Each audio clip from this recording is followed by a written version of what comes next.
Tom and Andrew for Cultaholic. And as you said, Andrew, no, this isn't a seance. I am surrounded by the sweet smell of victory. I don't know if it's the smell of victory, Tom. It certainly is the victory. For you, it should be, because these are limited edition Hell in a Smell candles. And there is literally enough left, I reckon, to probably last us till Sunday.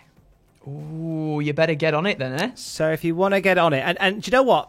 Admittedly, right, these aren't the sort of candles that you'd use in a spa, right? But here's a little cheeky thought. If there's a birthday coming up or an anniversary or a baby shower where you're not a fan of the person that's going, maybe buy them a candle. Just putting that out into the world. You do whatever you want with that information. Find out more at cultaholicshop.com. That's there in the web. There's the link somewhere. Here is the wrestling news.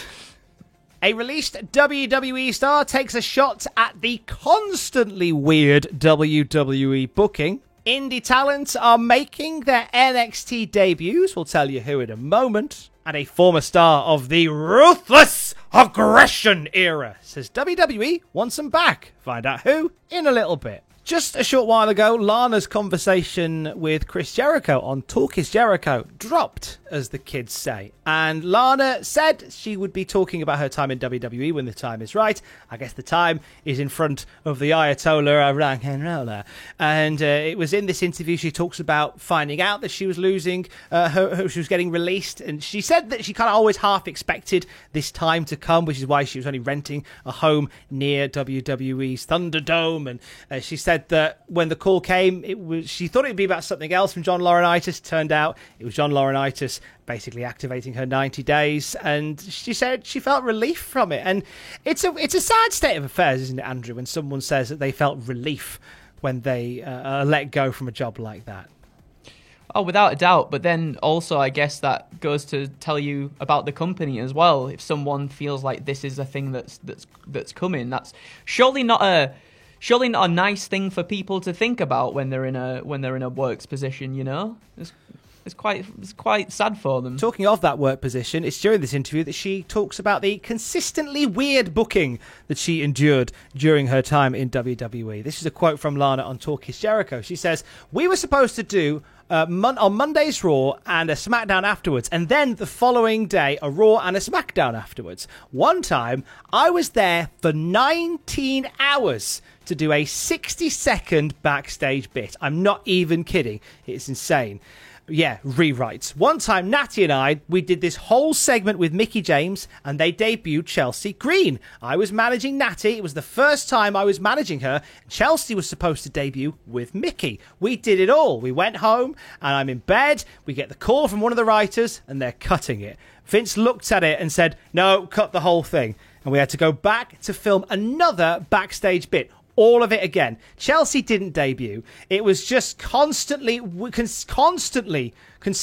weird stuff like that it was just once we went to live television. I was so excited. I was like, yay, we can't rethink it. It's out there. Oh, well, for better or for worse, because this is when they were pre-taping loads of stuff, and it didn't give anybody time to rethink it, which I guess is reassuring. Constantly weird booking from WWE. And I can imagine there's quite a few people that will have similar stories to tell, isn't there?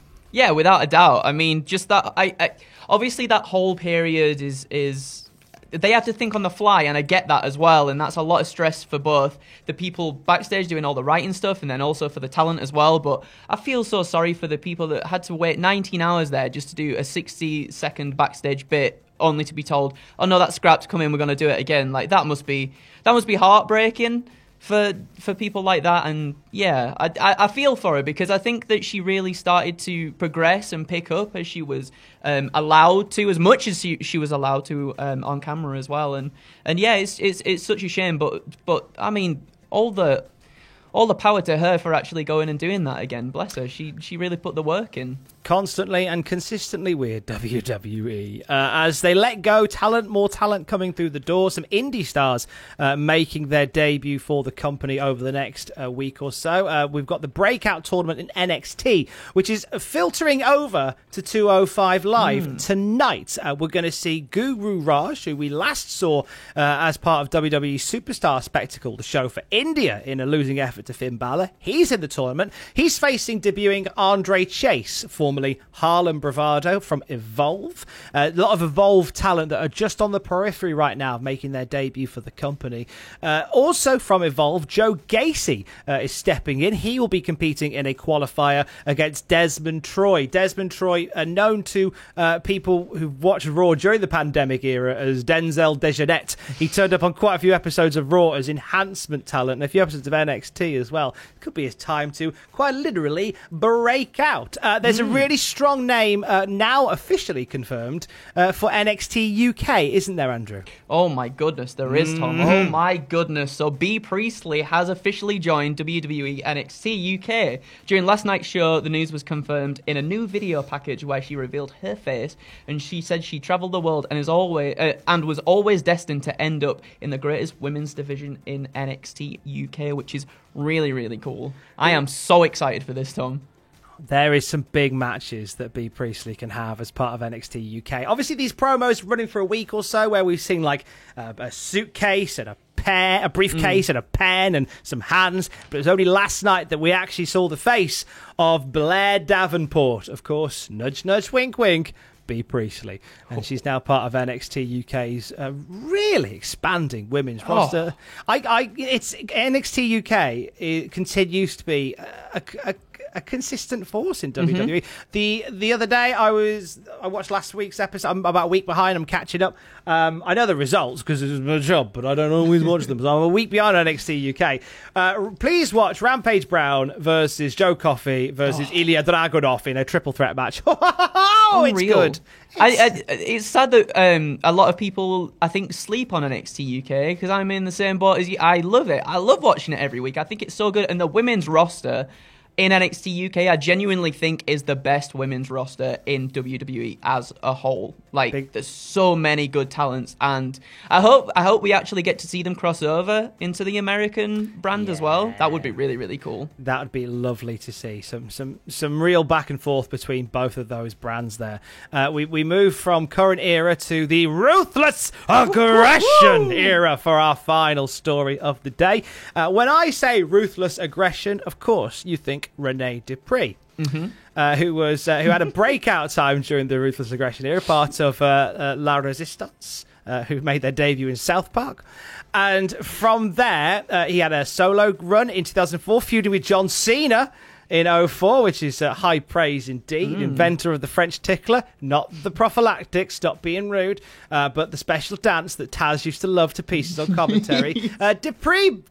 Dupree is back in the conversation. He was a guest on Rewind, Recap, Relive, and he said that WWE has been looking to bring him back for years. He says that it hasn't actually happened yet. He says he hasn't pulled the trigger on such a move due to hesitation of moving to the United States. No reason as to why Renee might not want to move to the US, but do you know what? All jokes aside, I think there's a place for Renee Dupree. Oh my goodness, he got really, really good as well. Obviously, when he left, he did so many good things in indies and everything like that. And I think a lot of us forget that he was super young when he was in WWE in the first place. He's got a lot of time left to do probably some of the best work of his entire career too. So I would be so down for seeing Renee Dupree back and get a little bit of that dance going again. What's that Zoidberg hour doing there? Does his little dance? Oh, what a guy. French tickler. Hey, look at me, cool, I'm a Frenchman.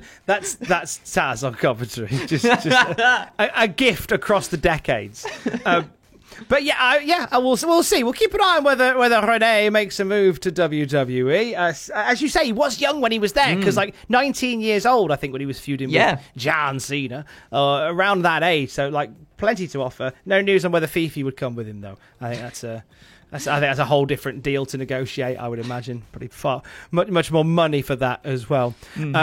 Main Event Candles have given us nice smelling candles. They remind us of Andrew's great victory in Hell in a Smell 4. Surprise your friends, amuse your enemies. Get them at cultaholicshop.com right now. There's something else I was going to remind you of in this video, Andrew. Oh yeah, we're on TikTok. We don't talk about this enough. Get on the TikTok. Kids. Like dabs. Right, I'm finishing my week-long takeover of TikTok. So I'm presuming it's your turn soon, Andrew. Please. Oh, I want you doing. I don't know, Tom. takeover. I'm not down with you young kids. I'm What too. do you mean, I'm you too young old. kids? Back in my day, it was Vine, lad. I remember Vines like nobody's business. What's this? TikTok. I don't know what's this all about. Mate, I was putting my email address into Friends Reunited. Don't come at me with how old you are. I remember having a pen pal. An actual pen pal. Wow. Complete with pens, Ross. Right. Have a lovely weekend, however you choose to spend it. Look after yourselves and kiss your loved ones. Stay safe. Love you. Bye. Candles.